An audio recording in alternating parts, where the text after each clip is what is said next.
आधारशिला मॉड्यूल के भाग 3 का बी पार्ट्स संख्या पूर्व अवधारणाएं। बच्चों का संख्याओं को क्रम से बोलना ही संख्याओं को गिनना नहीं कहा जा सकता। इसके लिए किसी भी संख्या में वस्तुओं के शामिल होने की समझ होना बहुत जरूरी है।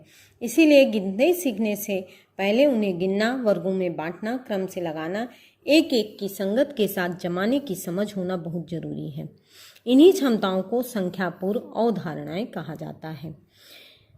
गिनती सीखने से पहले बच्चों में इन कौशलों का विकास करना अति आवश्यक है, जैसे तुलना करना, छोटा बड़ा, लंबा छोटा, हल्का भारी, अंदर बाहर, ऊपर नीचे, दायां बाएं, दूर पास, समूहीकरण, वर्गीकरण, क्रम और अनुक्रम, एक से एक की संगत, एक से एक मिलाकर गिनना, क्रम सूचक एवं मात्रा सूचक संख्याएं। ये अवधारणाएं गणित सीखने की बुनियाद होती हैं। इन अवधारणाओं की सही समझ होने से आगे चलकर गणित की विविध संक्रियाओं और अवधारणाओं का सीखना आसान हो जाता है। ऐसे अभ्यासों से बच्चों का गणित विषय में रुचि भी बढ़ती है। Learning outcome.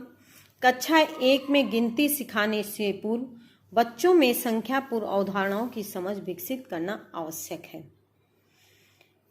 इसमें लर्निंग आउटकम को 3 श्रेणियां हैं: केंद्रित आउटकम, नेस्टेड आउटकम और उप आउटकम। कक्षा 1 में प्रवेश पाने से लेकर शुरुआती दिनों में पर्याप्त समय देकर इनका सघन अभ्यास कराना होगा। अब इसमें केंद्रित आउटकम में कई पॉइंट्स हैं।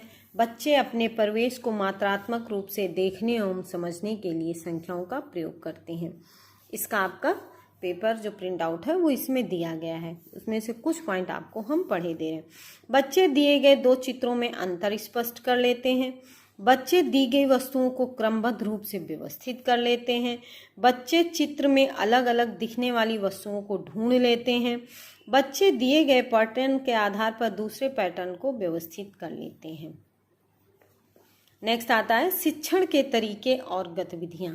गिनती या संख्या का शिक्षण करने से पूर्व बच्चों को वस्तुओं की सहायता से कम ज़्यादा, मोटा पतला, दायां बायां आदि का परिचय कराना चाहिए। यह कार्य मूर्त वस्तुओं से करते हुए धीरे धीरे उनसे बातचीत करते रहना।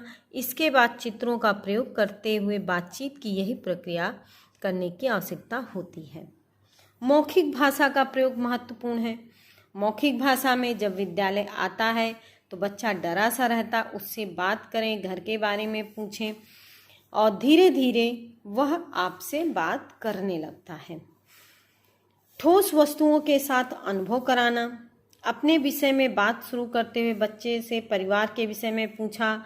आपने नापसंद, पसंद, सदस्यों की संख्या, घर में पालतू जानवरों की संख्या और जानवरों की नस्ल, घरेलू कार्यों में सहयोग आदि कई प्रश्न पूछ करके उनसे संख्या का अनुभव भी कराया जा सकता है। तुलना करना। आसपास पड़ोस विद्यालय परिसर में उपलब्ध वस्तुओं को इकट्ठा कराएं, फिर उसके माध्यम से उन्हें छोटा बड़ा लंबा आदि समझाया जा सकता है। समूहीकरण में ठोस वस्तुओं के साथ अभ्यास कराते हुए कई तरीकों से वर्गीकरण और समूहीकरण कराएं। इसका चित्र आपके इसमें दिखाया गया है। गिनती से गिनना महत्वपूर्ण है। अब इसके लिए सबसे पहले 10 कंकड़ों को, गोलियों को एक पंक्ति में रखें। इन्हें गिनने का अभ्यास, एक एक कंकड़ को छुआ। गिनने के हर चरण कंकड़ के 2 समूह बनते गए। पहले वे कंकड़ जो गिने जा चुके हैं, दूसरे जो नहीं गिने गए हैं उनसे, और इस तरह जब 4 बोला गया तो चौथे नंबर का कंकड़ उठाए बच्चा। इस प्रकार उन्हें ज्ञान होता है। चरणबद्ध अभ्यास से हमने देखा कंकड़ों के गिनने के द्वारा अलग अलग प्रक्रियाओं से गुजरना पड़ा, उनको क्रम में रखना पड़ा, वर्गीकरण करना, एक एक की संगति बनाना, एक ही संख्या के नाम को 2 अलग अलग अर्थों में इस्तेमाल करना। इस तरह से हम करते हुए कई गतिविधियों को शामिल करते हैं। और लास्ट में आता है लर्निंग आउटकम आधारित शिक्षण योजना।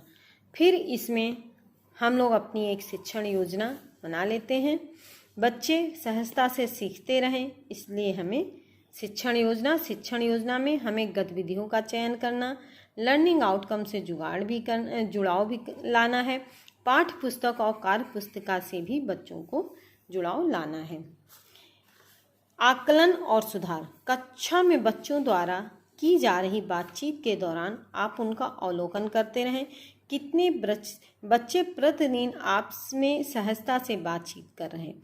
हर बच्चे के बारे में अवलोकन करें, अनुभव करें और उसके सापेक्ष प्रगति को दिए गए फॉर्मेट में साप्ताहिक रूप से दर्ज करते रहें।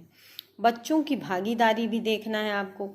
तुलना की समझ, कितने बच्चों ने तुलनात्मक वालों पर सही निशान लगाया।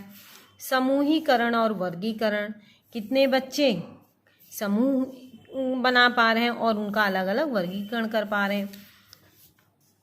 लास्ट में हम की प्रेरणा तालिका जो बनती है उसमें आकलन संकेतक और आकलन हेतु संभावित प्रश्न जो हैं वो एक तालिका बनती जो इसमें आपको दिखाई गई है। धन्यवाद बच्चों।